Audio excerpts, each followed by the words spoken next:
friends, and welcome to another edition of Transformational Astrology.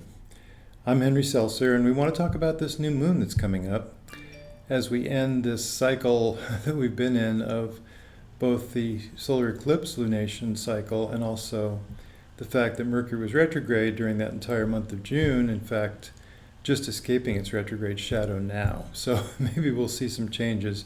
I think it's been a very strong Mercury retrograde period. That's the impression I get. It certainly was strong for me. A lot of things went crazy. Just the usual, missed connections, things that didn't work out the way you thought they would, and you had to try it again and again. It's good for fixing things, getting the final result that you want, but it takes a lot of repeats sometimes to get there. So let's look at the chart without further ado. And here we go. You should be able to see the new moon chart for July 9th, which is coming up on Thursday here. And it is a very interesting time that we're in, as is evidenced, I think, by the headlines. I mean, we have a really deep division in our country between the left and the right. And that just seems to be getting more and more pronounced. I know that, I'm sure you're all familiar with these headlines that Biden is trying to go for bipartisanship, and he gets it on some things, but not much. And trying for compromise, trying to put the Democratic agenda over, which has to do with big spending, which, not always what the Republicans want to do. Has to do also with investigating the January 6th events, which I think is worth doing. It was a very strange attack upon the Capitol, the first time the Capitol was breached since the War of 1812, I believe, and investigating how that happened, who was behind it, what was the lead up to it, what was the intention, and how much it had to do with what they're calling the big lie. Now, I try not to be political, but to me, it's very clear that the election was fair. All those almost 60 lawsuits that were found to be without valid evidence for fraud. A Republican recently investigated in Michigan. His name is McBroom. He's a state senator there, and he's known for his probity and his honesty and his willing to go to the facts versus the propaganda. And he is a dyed-in-the-wool Republican. He was on the Republican side. He wanted to see Trump elected, but he found no evidence of fraud. And he says, this is really hurting our country, that this falsehood is being promoted, that somehow there was something wrong with the election and Biden's not the actual president, and we have to worry about this fraudulent vote, and we have to take steps to try to curtail some of the mail-in ballots, because that was too much mail-in ballots. Anyway, I don't want to go political on you, and so I'll try not to. But it does have relevance in the fact that we do see this very strong, which is now beginning to fade away a little bit, strong square between Saturn and Uranus, which does refer to both the affection for change and the resistance to change, progressive attitudes, Uranus, and holding back, status quo, being conservative, Saturn, and both are necessary. We can't have just progressive, try anything. That you have to be careful, you have to be more cautious. So I'm in favor of both ideas, and it's really acting itself out in each one of us. We're all faced with this internal conflict between, do we try something new or do we stay the course? Do we keep up with the way we were doing it because we know at least that works? It may not be ideal, but it works. Or do we go progressive? Do we go breaking out of the existing tracks? Jeff Green, famous astrologer of an earlier era, actually, but he was the one that wrote the Pluto book, but he also wrote a book on Uranus, and he called it Freedom from the Known, which I thought was a brilliant title. I think everybody thinks that's a brilliant title. That Uranus is really about what can we get away from? How can we explore freedom? How can we, undo the stullification and the restrictions and the repressions of an attempt to control things and be autocratic? So those are the odds that are in the air, in the atmosphere these days. And it is very much, it's fading away a little bit now because it's beyond the 2-degree mark. 2 degrees is a very useful mark in these transiting cycles. Right on, of course, the same degree, and everybody talks about the exact conjunction, the exact square in this case. But I really think that you've got at least a 2-degree window where you can say these are still active. And that has been the case up till very recently. You can see this is 14 now. Uranus has made it to 14 degrees of Taurus. Uranus will retrograde, and we can actually right-click on it. I'm going to right-click, and that tells us not only the declination and the declinational aspects, that Uranus is actually parallel to Mars right now, but it also tells us the next station is going to be August 20th. So by the end of the summer, we'll have a reversal where Uranus will start moving backwards. At some point, well, we can see when, we can right-click on Saturn. Saturn, by October, will start moving forward again, get all the way back to 6 degrees. So at that point, they'll be pretty far apart. But they will rejoin by the end of the year. There's actual exact conjunction in December. And it goes into January. We will be having, this is really the key aspect, this Uranus-Saturn square for this entire year of 2021. And as a kind of a follow-up on the societal reset that we had during COVID, which was mostly about Saturn and Pluto in combination in Capricorn. But now, what we still have, though, is Pluto in Capricorn coming up on its Pluto return in the United States chart, which is a big deal. That, you know, this country is going through major changes. And what's interesting about Pluto these days also, I think we have an aspect, a parallel aspect from the Sun to Pluto right now. So that is to say in this new moon chart. So, you know, the Sun is declination 22.2, Pluto is declination 22.5 in the other direction, so it's a contraparallel. And that does enhance, because it's the Sun and Moon coming together in the new moon, enhance the Pluto position, which is already quite very much enhanced by this T-square between new planets. You have Eris at 24, very close to 25, right? 1 degree away, and you have also Haumea at 2650, which is also 1 degree away. So basically, this 2-degree opposition with Pluto right on the middle point of those degrees. And it is pretty powerful, and these are outer planets. You know, Eris has been shown to be very strong in charts, no question about that. And it does kind of bring forward everything it touches in terms of soul intention, in terms of what is the really deep desire to happen here, either evolutionarily or in the individual case for individual personal evolution that has to go. I mean, that's what we're here for, is to evolve, to grow, excuse me, to find out more of what we're about. And Eris is very good for that. You know, it's seizing that inner, I call it a feminine warrior, meaning that it goes to depth, that it's a warrior for deep principle, and it's in support of soul intention. So it's really very, very interesting to see how strong it is in charts, just as strong as Pluto, really in its own way, in a different way. We'll always have Uranus, Neptune, and Pluto as those three kind of change agents that we've been used to working with. But Eris comes along, and it is very strong and important, and so are these other what are called dwarf planets, or I call them KBO planets, namely they're planets out in the KBO environment, which is the Kuiper Belt, which is some smaller objects, but the 4 biggest are now officially planets. And one of those is Haumea, which has to do with nature connection. So Haumea was named after the goddess, the creation goddess of the Hawaii people, the mother of Pele.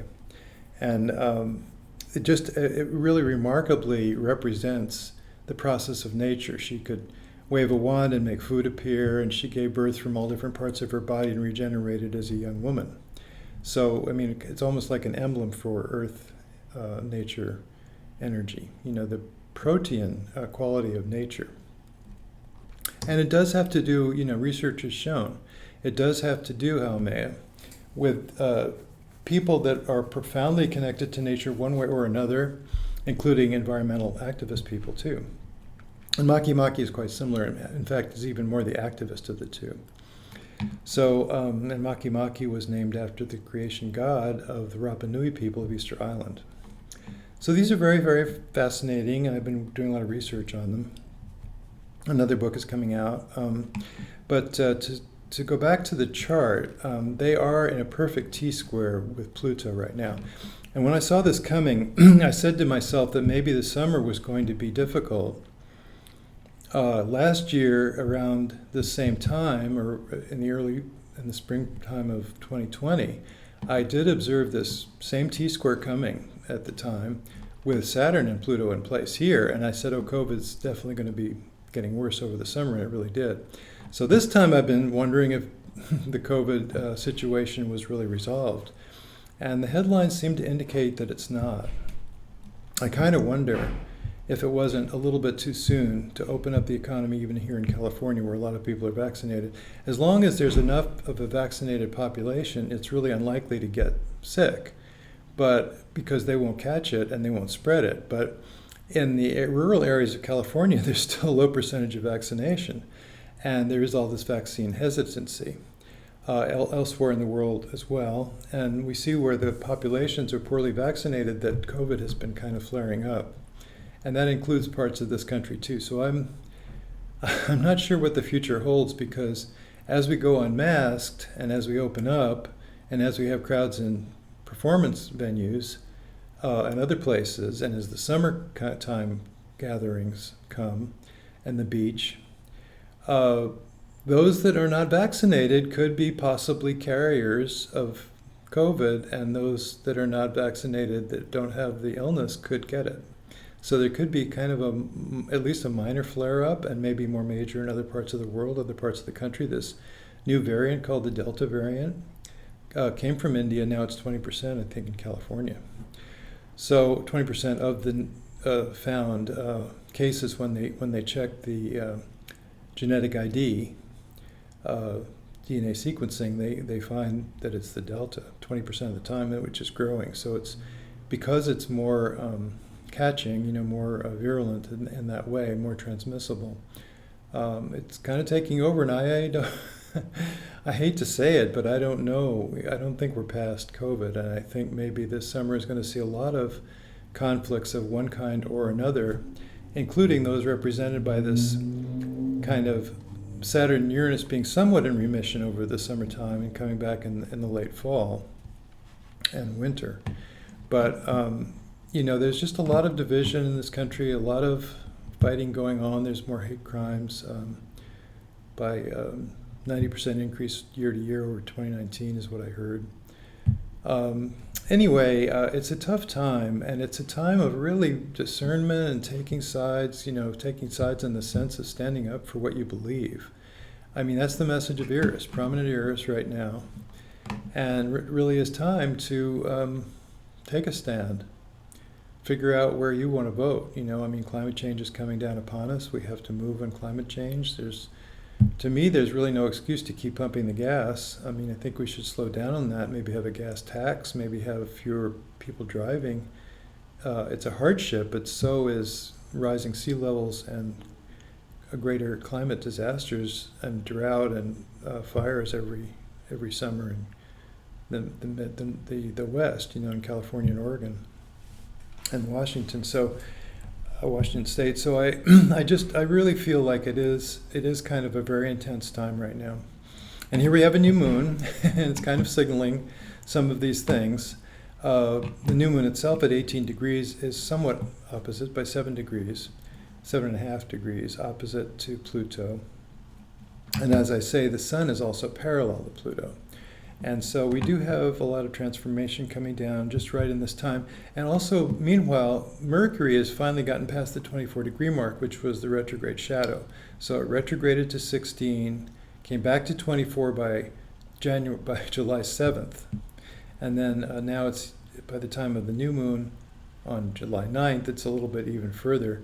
And it is making an aspect by sextile and by trine especially to Haumea, so bringing up this whole Earth issue situation. So in these next 30 days, as signaled by this lunation cycle, we may see more awareness about Earth issues and what we have to do to save our beautiful planet and the creatures of it from the increasing disaster of human population and energy use, that creates the greenhouse gas emissions that are the problem with global warming. So, and climate change. So we really do have a situation on our hands to deal with, and I think it's reflected in these configurations. The powerful Pluto, as Pluto eventually nears by 2022 next year, it's Pluto return at the United States Pluto. So that's the 248-year cycle of Pluto coming back to its natal position in the U.S. chart.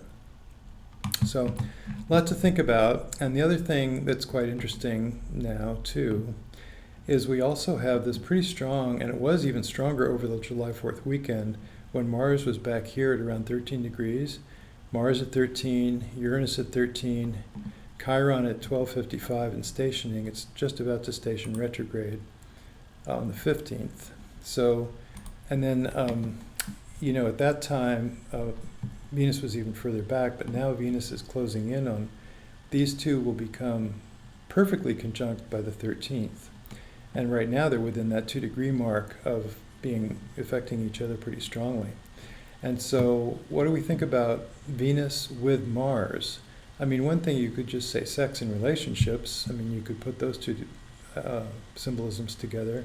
You could say active relationships. You could say action on relationship issues. You could say that because Venus has to do with finances, has to do with our value system, has to do with aesthetics, art, beauty, that as Venus gets closer and closer here, this is a forming conjunction. And it is pretty much square also to Uranus. So this is innovation in relationships, relationship changes. It also has to do with taking a deeper look, the planet of intuition, Uranus. It really gives us ideas beyond the logical mind that, you can feel something below the surface that may be contributing to your relationship or the possibility of relationship or taking action on relationship or the male-female connection, which of course could be also in the non-binary gender situation too. So that is all being represented by this pretty strong conjunction of Venus and Mars, which is getting stronger every day after the new moon, and is also somewhat, the square gets attenuated more than 2 degrees pretty soon, but still Uranus is in this picture. Saturn, vaguely opposite, is in this picture as well. So we still have this strong internal attitude about Saturn and Uranus being in square with each other, and there being this kind of division of what we want, what we think we can achieve, and how we think we can achieve that. How conservative and how much the remnants of the past and the traditions of the past do we keep alive in order to preserve things, and yet how can we go beyond them where necessary and find new ways, new wine in old bottles for the future. And interestingly also, we had this little bit of foray of Jupiter into Pisces. Eventually, not now, because Jupiter now is retrograding back into Aquarius, where it will be very soon by the end of the month. And in Aquarius, it has kind of a different flavor, where we're talking about social action, social consciousness, maybe the age of Aquarius, trying to see things coming out in a different way, maybe more kindness and more humanistic approach. We're here, let's make the most of it, let's not worry about the future possibilities of being out of the body. Let's not try to go to heaven, let's try to see what we can make of heaven right down here on Earth. That's the Aquarius ideal. And just being more conscious, being more conscious of what's happening and what are the human connections between us, the social connections between us that need to really be worked on. We need to have, to me, need to have more inclusivity and less stratification with the income and all that. More for everybody.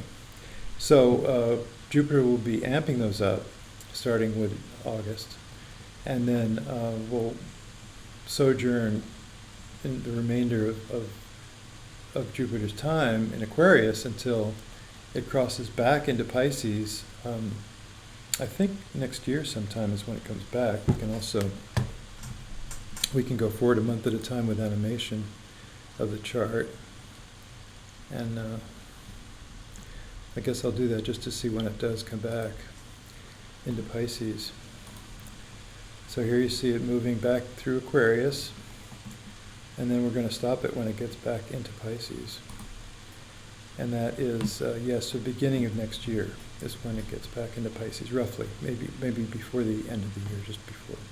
So what do we know about Jupiter in Pisces is that we'll eventually also conjunct Neptune, and I think that's toward the fall of 2022. Or maybe, maybe it's sooner than that. Let's see. So we could pick that up again with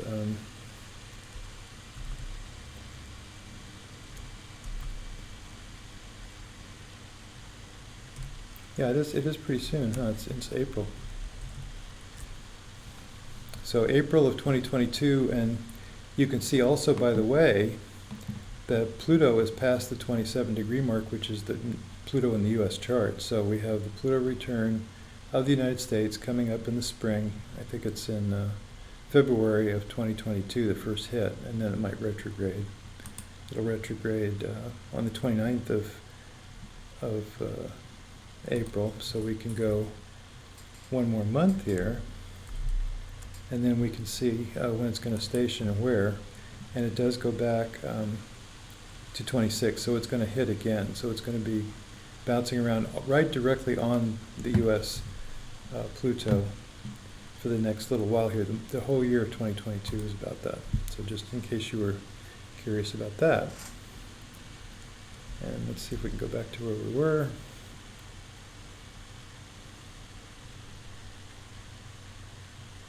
All the way back to where we were.